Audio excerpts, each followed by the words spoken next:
Assalamualaikum warahmatullahi wabarakatuh. Perkenalkan, nama saya Ditya Damayanti, NIM 2318122. Baik, pada hari ini saya akan mempresentasikan hasil makalah saya yang berjudul Pendekatan Kontekstual atau Contextual Teaching and Learning dalam Pembelajaran IPS. Ya, langsung saja kita masuk ke kompetensi dasarnya. Yang pertama, ada mahasiswa mampu menjelaskan pengertian dan fungsi pendekatan kontekstual dalam pembelajaran IPS. Nah, indikatornya ada 3, yaitu yang pertama, mahasiswa dapat mengetahui pengertian pendekatan kontekstual. Yang kedua, mahasiswa dapat menyebutkan pentingnya pendekatan kontekstual dalam pembelajaran. Yang ketiga, ada mahasiswa dapat menjelaskan pemikiran tentang belajar dalam pendekatan kontekstual. Nah, KD yang kedua itu adalah mahasiswa dapat mengetahui hakikat pendekatan kontekstual. Nah, indikatornya yang pertama adalah mahasiswa dapat menjelaskan pendekatan kontekstual menurut para ahli. Yang kedua, mahasiswa dapat mengetahui pendekatan sosial secara umum. Yang ketiga, ada mahasiswa mengetahui komponen-komponen pendekatan kontekstual. Langsung saja kita masuk yang KD pertama, itu ada pendekatan kontekstual. Pendekatan kontekstual itu merupakan konsep belajar yang membantu siswa, yang membantu guru mengaitkan antara materi yang diajarkan dengan situasi dunia nyata siswa dan mendorong siswa membuat hubungan antara pengetahuan yang dimilikinya dengan penerapannya dalam kehidupan sehari-hari.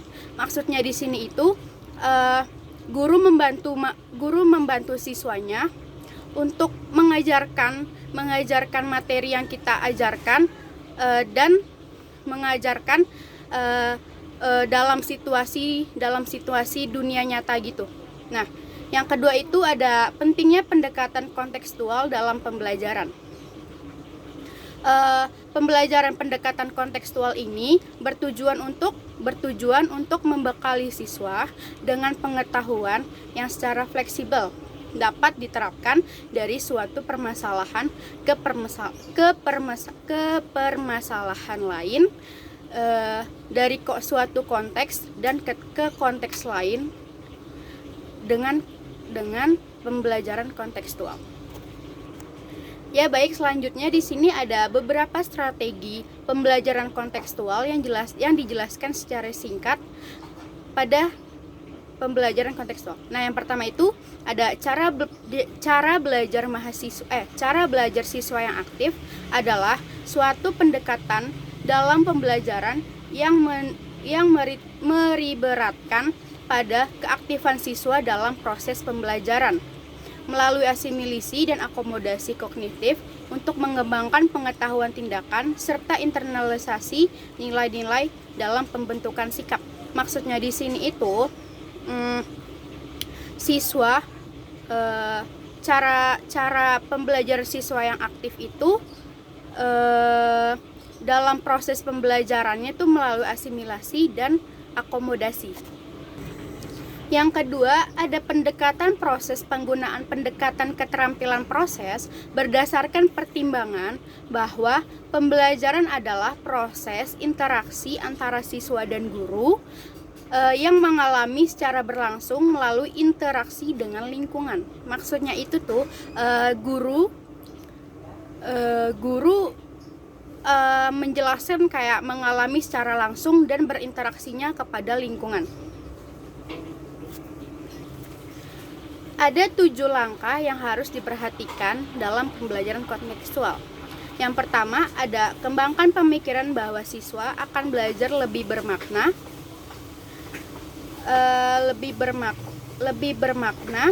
dengan cara membangun pengetahuannya sendiri sedikit demi sedikit yang hasilnya diperluas melalui konteks yang terbatas dan tidak sekonyong-konyong. Maksudnya di sini itu siswa itu mengembangkan pemikirannya agar lebih bermakna dan membangun pengetahuannya sendiri secara perlahan untuk mengetahui materi yang telah kita ajarkan. Nah, yang kedua itu ada laksanakan sejauh mungkin kegiatan menemukan untuk semua topik kegiatan menemukan merupakan bagian inti dari kegiatan pembelajaran berbasis kontekstual. Yang ketiga ada kembangkan sifat ingin tahu siswa dengan bertanya karena pengetahuan yang dimiliki seseorang selalu bermula dari bertanya. Nah, maksudnya di sini tuh bagi siswa yang tidak paham mengenai materi yang guru sampaikan, siswa itu wajib bertanya. Karena kalau misalkan dia tidak bertanya, maka dia nanti akan tidak paham seterus-terusnya. Nah, yang keempat ada ciptakan masyarakat belajar atau belajar dalam kelompok-kelompok hasil belajar akan diperoleh dari sharing atau kerjasama antar teman, antar kelompok, dan antara yang tahu ke yang belum tahu dalam kelas kontekstual. Nah, maksudnya di sini itu guru harus membuat atau menyuruh siswanya membuat kelompok. Membuat kelompok itu tuh gunanya untuk kita saling kerjasama, bagi yang udah paham mengajari yang belum paham, dan yang pandai mengajari yang lemah. Yang kelima ada hadirkan model sebagai contoh pembelajaran dalam sebuah pembelajaran keterampilan atau pengetahuan tertentu pada model yang bisa ditiru oleh siswa. Misalnya tentang berupa cara mengoperasikan sesuatu. Maksudnya di sini itu guru menunjuk salah satu siswa untuk maju ke depan untuk dijadikan model atau contoh, dan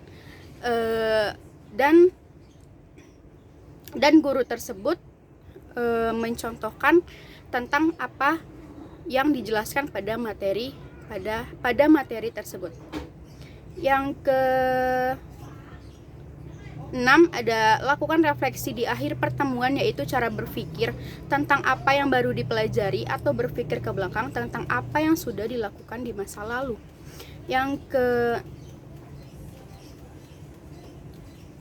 7 ada lakukan penilaian yang sebenarnya dengan berbagai cara.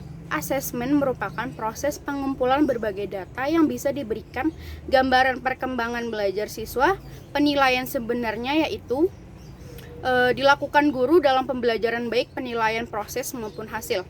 Nah, maksudnya di sini tuh guru menilai siswanya bagi yang bisa memahami materi yang telah guru sampaikan. Kita langsung masuk ke KD kedua, yaitu hakikat pendekatan kontekstual atau pendekatan kontekstual menurut para ahli. Nah, menurut Nur Hadi, pendekatan kontekstual yaitu konsep belajar yang membantu guru untuk mengaitkan antara materi yang diajarkan dengan situasi dunia nyata siswa dan mendorong siswa membuat hubungan antara pengetahuan yang dimilikinya dengan penerapannya dalam kehidupan mereka. Nah, sama ya, penjelasannya sama yang tadi saya jelaskan.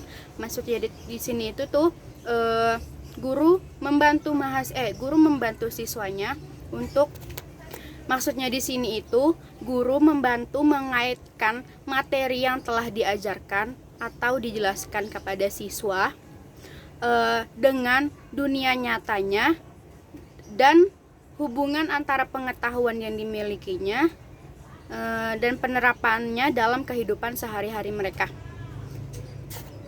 Nah, yang kedua itu ada menurut Johnson. Pendekatan kontekstual menurut Johnson itu adalah sebuah proses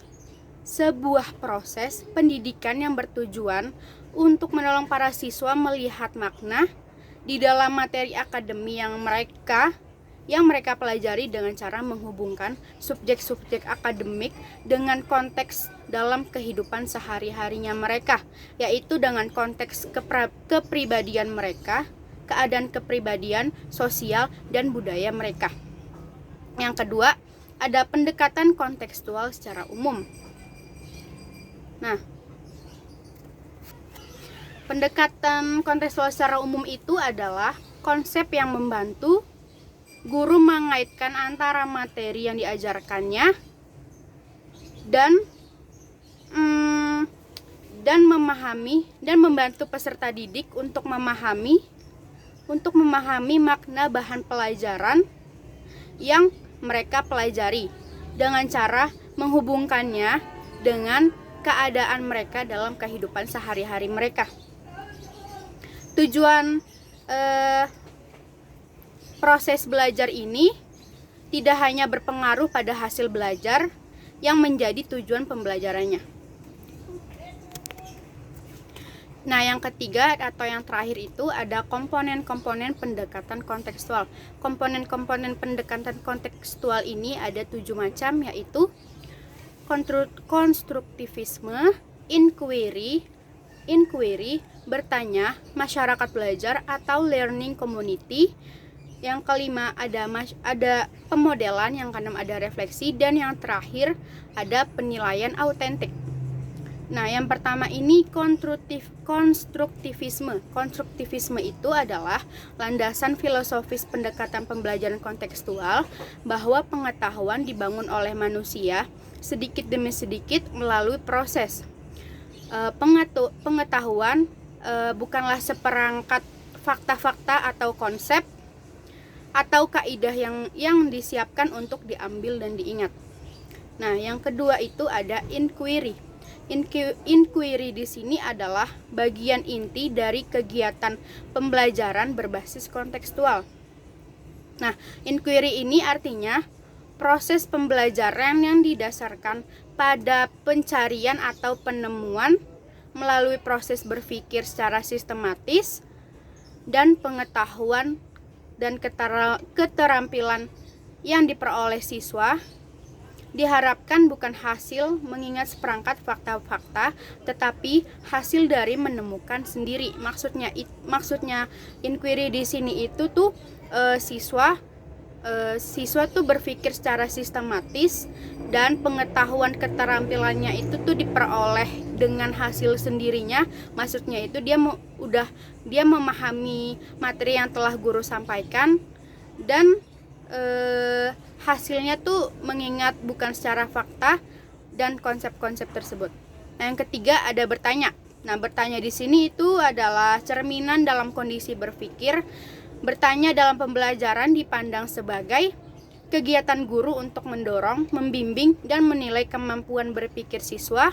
Bagi siswa, kegiatan bertanya dimaksudkan untuk menggali informasi dan mengkomunikasi apa yang sudah diketahui dan mengarahkan perhatian pada aspek yang belum diketahuinya. Nah, bertanya ini tuh sangat penting bagi siswa yang belum paham atas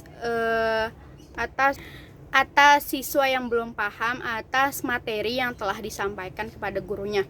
Nah, bertanya di sini tuh wajib banget bagi siswa. Siswa tuh wajib bertanya kepada guru apa yang telah guru sampaikan dia mengerti atau tidaknya. Nah, untuk bertujuan kayak guru untuk mendorong siswanya agar lebih giat lagi dalam pembelajaran tersebut dan lebih paham lagi atas materi yang telah guru sampaikan. Yang keempat ada masyarakat belajar atau learning community. Nah, masyarakat belajar di sini itu maksudnya siswa atau guru menyuruh siswa untuk berbagi kelompok untuk bertujuan dia agar kerjasama dengan teman-temannya. Kayak misalkan yang tadi saya sudah jelaskan, tujuannya itu untuk yang belum paham bisa diajarkan kepada yang sudah paham. Terus yang pandai juga bisa mengajarkannya yang belum paham juga. Dan pokoknya tuh dalam satu kelompok itu mereka tuh kerjasama untuk berbagi sebuah pengetahuan yang sangat luas. Yang kelima ada pemodelan. Pemodelan itu adalah proses pembelajaran dengan memperagakan sesuatu contoh yang didapat tiru di setiap siswa. Dalam pembelajaran kontekstual, guru bukanlah satu-satunya model. Nah, pemodelan dapat dirancang dengan melibatkan siswa. Seorang bisa ditunjuk dengan memodelkan sesuatu berdasarkan pengalaman yang ditunjuk. Maksudnya di sini tuh yang tadi saya jelaskan, guru menyuruh siswa untuk maju ke depan, menunjuk siswanya untuk maju ke depan. Misalkan saya nunjuk 2 orang, saya nunjuk Maya dan Dina. Nah, saya menyuruh Maya dan Dina untuk maju ke depan untuk menjadi model. Modelnya di sini tuh maksudnya contoh, sebagai contoh dalam materi yang saya sampaikan. Nah, misalkan gini, Maya mempunyai 2 pensil dan Dina juga mempunyai 2 pensil. Nah, mereka berdua memegang dua pensil tersebut. Nah, saya bilang, berapakah hasil semua pensil yang mereka dapat? Hasilnya itu adalah 4. Nah, itu maksudnya itu di situ adalah. Nah, yang keenam ada refleksi. Refleksi itu adalah cara berpikir tentang apa yang baru dipelajari atau berpikir ke belakang tentang apa yang sudah dilakukan ketika pembelajaran. Refleksi merupakan respons terhadap kejadian, aktivitas, atau pengetahuan yang baru dipelajari. Nah, yang terakhir ada penilaian autentik. Penilaian autentik itu adalah upaya pengumpulan berbagai data yang dapat memberikan gambaran perkembangan belajar siswa. Data dikumpulkan dari kegiatan nyata yang dikerjakan siswa saat melakukan pembelajaran. Nah, maksudnya di sini itu guru memberikan gambaran perkembangan belajar siswa itu maksudnya tuh guru memberikan gambaran perkembangan siswa yang pada pembelajaran tersebut. Nah, terus guru juga memberi tugas kepada siswa tersebut, dan besoknya pengumpulan tugas itu dikasih kepada gurunya, dan berbagi data tersebut. Nah, data yang dikumpulkan dari kegiatan nyata terus yang dikerjakan siswa dapat melakukan pembelajaran tersebut.